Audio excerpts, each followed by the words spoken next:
పాత్రధారణ preparing ఏ role.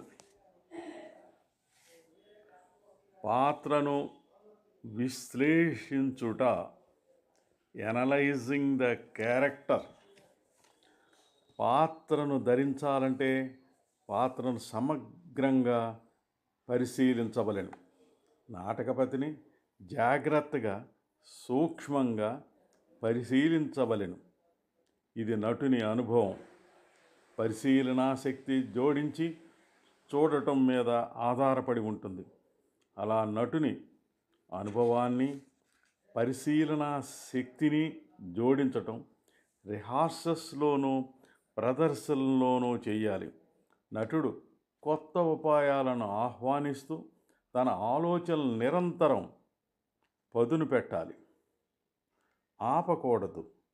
నాటక ప్రతి నుంచి ప్రారంభించాలి. పాత్ర ఏమి చెబుతోంది, పాత్ర ఏమి చేయుచున్నది, పాత్ర గురించి ఇతర పాత్రలు ఏమి చెబుతున్నాయి, ఇలా ఆలోచిస్తే పాత్ర మీద సమగ్ర దృష్టి కలుగుతుంది.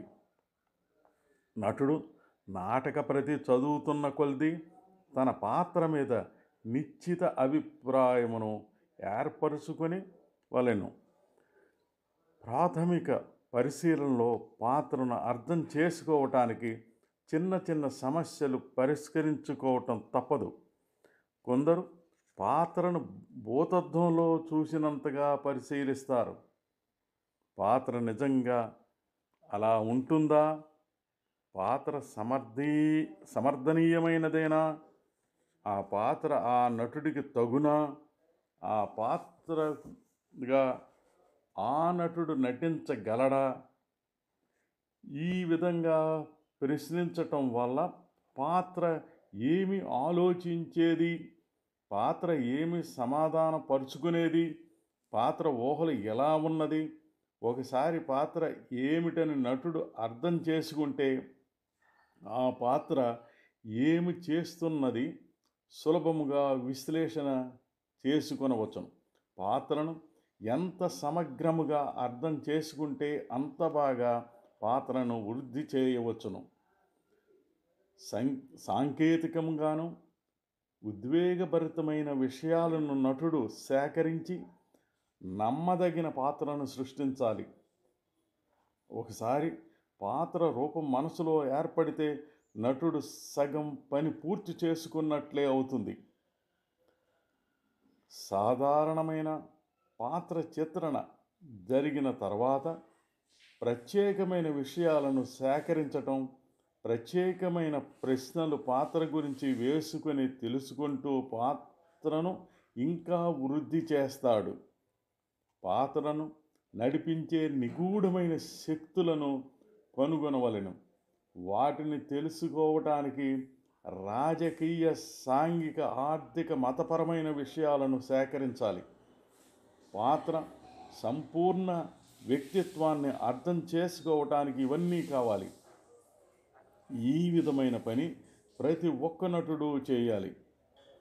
నేను జాతీయ జ్యోతి శ్రీ వి.సి. రామస్వామి గారి రచించిన నాటకంలో లార్డ్ మెకార్థీ బ్రిటిష్ గవర్నర్ పాత్రని అర్థం చేసుకొని పాత్రను ధరించడానికి చాలా ప్రశ్నలకు సమాధానం సేకరించవలసి వచ్చింది. థియేటర్ ఆర్ట్స్ డిపార్ట్మెంట్లో ఆంధ్ర యూనివర్సిటీలో దర్శకుడు డాక్టర్ అత్తిలి కృష్ణారావు గారు ఎంతో సహకరించి ఎన్నో విషయాలను చెప్పారు. నేను పాత్రలను ఆ విధంగా పోషించడానికి ప్రధాన కారకులు, ఎక్కువ శ్రమ తీసుకున్నది ఆయనే.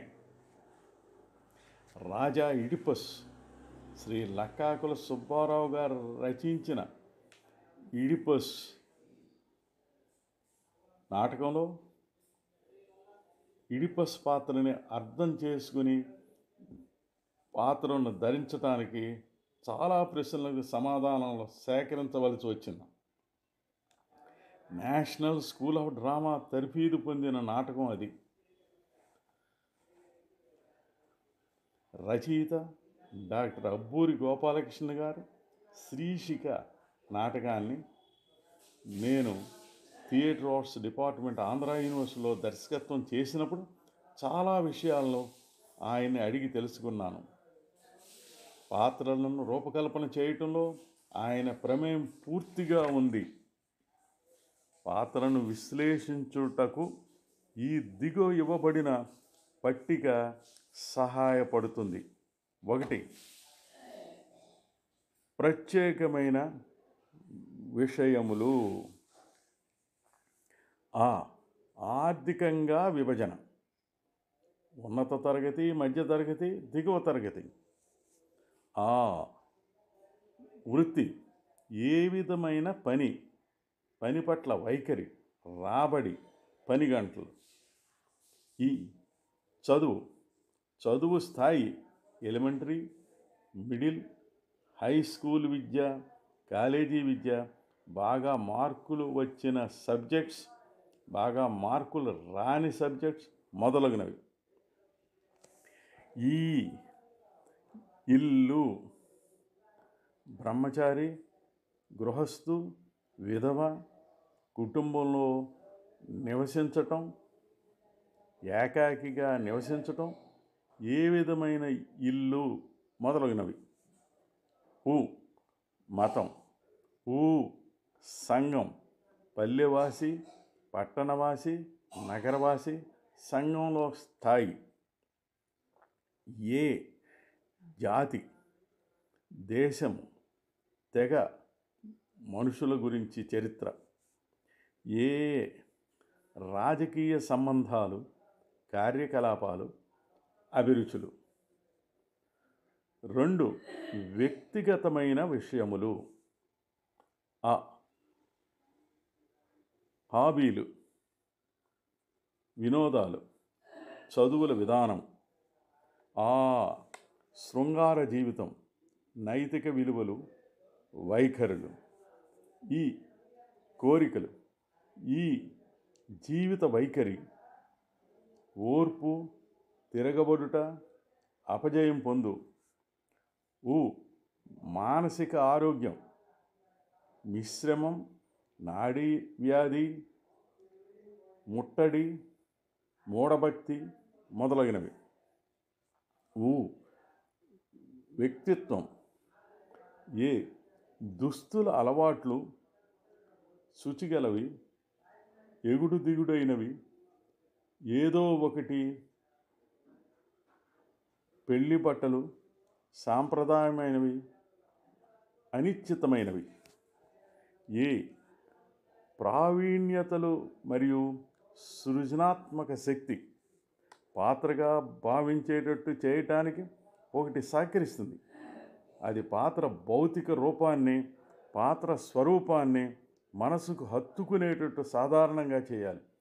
పాత్ర ఏ విధంగా రంగం మీద కదలటం లేక నడటం చేస్తోంది, తొందరగాన, నెమ్మదిగాన, కదిలేది దృఢంగాన, సౌమ్యంగాన, నిటారుగా నిలబడ, వంగి ఉండున, పాత్ర మృదువుగాన, గట్టిగాన మాట్లాడేది, తొందరగాన, నెమ్మదిగాన, పదప్రయోగం గట్టిగాన, మృదువుగాన ఉంటుందా? ఏ స్వరమానము, ఏ పదరూపభేదము, విధానములు మరియు ఏ స్పష్టోచ్చారణ పాత్రను అర్థవంతంగా చేస్తున్నది. నాటక ప్రతిని బాగా పరిశీలిస్తే పాత్ర గురించి మనకు కావలసిన మూలాంశాలు లభిస్తాయి. అవి 5. 1. నాటకర్త వివరణలు, వ్యాఖ్యానాలు. 2. పాత్ర యొక్క వాచక విధానము, పాత్ర తన మీద తనకు ఏ దృక్పథంలో ఉంటుంది. 3. పాత్ర మీద నాటకంలో ఇతర పాత్రలు ఏమి చెబుతున్నాయి. 4. నాటకర్త ప్రతిలో సూచించిన రంగస్థల వ్యాపారము. 5. నాటకం మొత్తంలో పాత్ర వైఖరిలో వచ్చే ప్రత్యేకమైన మార్పులు. నటుడు కేవలం వీటికే పరిమితము కాకుండా రిహార్సల్ సమయంలో మార్పులు, చేర్పులు చేసుకుంటూ పాత్రను రూపకల్పన చేయవలెను. పాత్ర యొక్క ప్రధానాంశం వైపు సున్నితత్వాన్ని పెంపొందించుకునే విధంగా సజ్జోనటన నటులను సరైన పాత్రగా తయారు చేయుటకు సహకరిస్తుంది. పాత్ర సంక్షోభంలో ఉంటే నటుడు ఆ దృశ్యంలో, ఆ నాటకంలో ఎందుకు ఉన్నది అర్థం చేసుకోవాలి. నిజ నిర్ధారణ కోసం పట్టిక డబ్ల్యూ చెక్ లిస్ట్ అనుసరించాలి. ఈ పట్టికను డబ్ల్యూ చెక్ లిస్ట్ చిన్న దృశ్యం నుంచి నాటకానికి కూడా ఉపయోగించాలి. నటులు ప్రశ్నించుకోవలసినవి ఇవి: 1. Who am I? నేను ఎవరు? వృత్తి, వయసు, స్వభావం, కుటుంబ చరిత్ర, సాంఘిక స్థితి, అంతస్తు మొదలగునవి. 2. Where am I?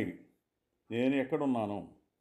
ప్రదేశం, స్థల పరిధి, వాతావరణం, స్థల ప్రాముఖ్యత మొదలైనవి. 3. What do I want in this scene or a play? నాటకంలో కానీ ఈ దృశ్యంలో కానీ నాకు ఏమి కావాలి? 4. Why do I want it? నాకు అది ఎందుకు కావాలి? 5. What is preventing me from getting it?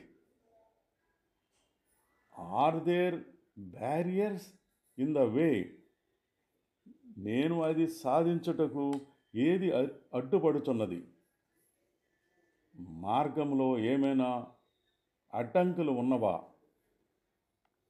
6. What am I willing to do to get what I want? How badly do I really want it? ఏది నేను కోరి ఉందో, ఏది నాకు కావాలో అది పొందగలుగుతున్నానా? నేను ఎంతగా దాన్ని నిజంగా కోరుకుంటున్నానో? 7. Who do I want it from? What is my relation to others? నేను ఎవరి నుంచి అది కోరుకుంటున్నాను? ఇతరులతో నా సంబంధము ఏమిటి? 8. What do I want it? How urgent is it that I get what I want? నాకు ఏది ఎప్పటికి కావాలి?